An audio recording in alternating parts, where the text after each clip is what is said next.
Hi everyone, I just wanted today to talk to you about how I am launching interpretation book clubs as a hybrid or a hyflex teacher. We have cohort A, cohort B. Cohort A comes in school on Monday and Tuesday, cohort B in school on Thursday and Friday. Everybody is virtual on Wednesdays for independent work, and on their off cohort days, they are live streamed into our classroom. So that's just how we are set up. So we're not teaching the same lesson on Monday and Tuesday that we do on Thursday and Friday. We teach our full content and kids are joining us via Zoom. So we use Lucy Calkins' Teachers College Reading Writing Project for units of study. And we started off with Notice a Note and kind of building up our reading life, and now we are really getting into launching interpretation book clubs. So if you're familiar with her unit of study, we are reading the book Home of the Brave, and Ben 2 involves the kids getting in book clubs. So normally what I would do is I would put them with physical books in their hands with students that had a similar reading level.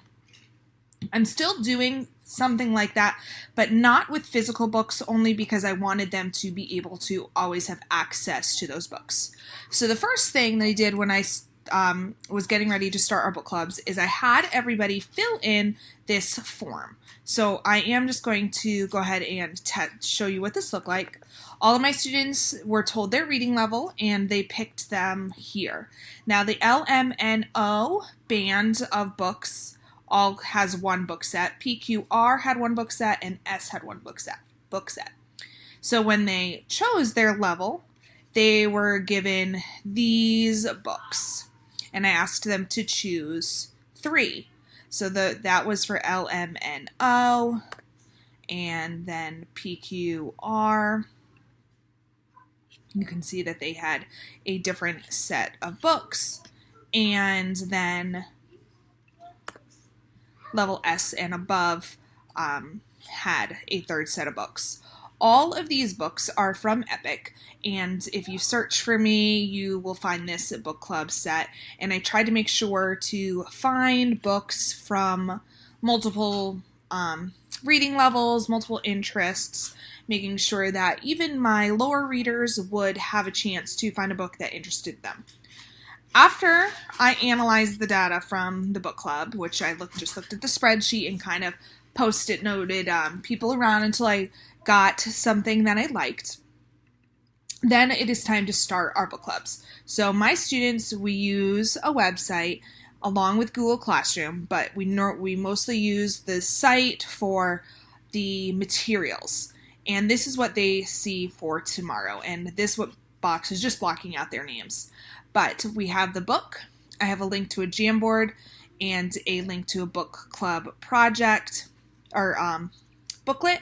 And then underneath this right here, I have a link to a Flipgrid, and I'll show you that after. So these are just ways that I'm having my students interact with each other and collaborate, because I did mix their cohorts and mix them between my 2 classes that I teach, because we're just collaborating digitally.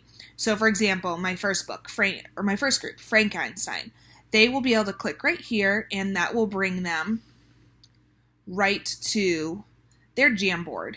And I have created the calendar for them based on how many pages that I want them to read. And tomorrow they will be adding sticky notes right here on this page with what they agree to. So they might say, or the first person might say, well, I agree to read all of the pages assigned. Okay, and then they will move it, and everybody will just kind of continue adding what they agree to.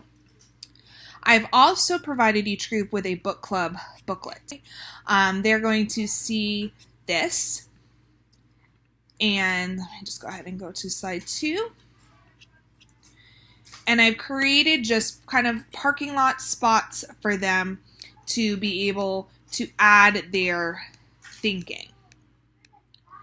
And the whole club has access to this, and different pages do go with different lessons that we're doing, but they will be able to kind of work their way through this as they want.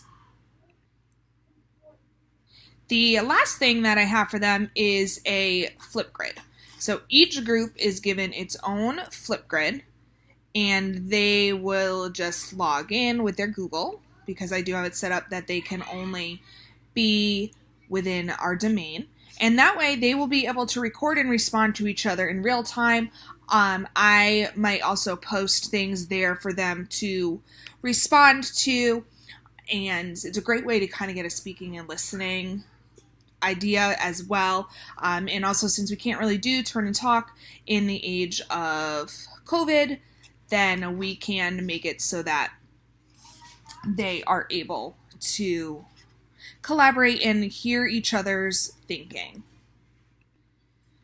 And I do have these for each of our books. So I have Diary of a Fifth Grade Outlaw. This book is really short. It's actually a series on Epic. The books are about 48 pages long. So this group will be reading 5 of those books. Stolen is another series with the book Bones. So they will be reading that. I have 2 Stolen groups. A Boy Called Bat. Dunce's Anonymous does have a second book as well. This one's a little long. So if they finish ahead of schedule, then I'll have them go to the second book. The Bulldoggers Club, Explorer Academy, and then The Unexpected Life of Oliver Cromwell Pitts. So each group has their own Jamboard. You can see if I click this group's Jamboard, it's going to go ahead and bring me to theirs. And again, I've put the reading calendar. And in Jamboard, I made this calendar in PowerPoint, and then all I did was add it in by clicking the image. So that is how I plan to work with book clubs and make sure my students are able to do that. They were so excited when I said we're going to be starting book clubs. They're very excited to collaborate with each other and between the classes. So let me know if you have any questions.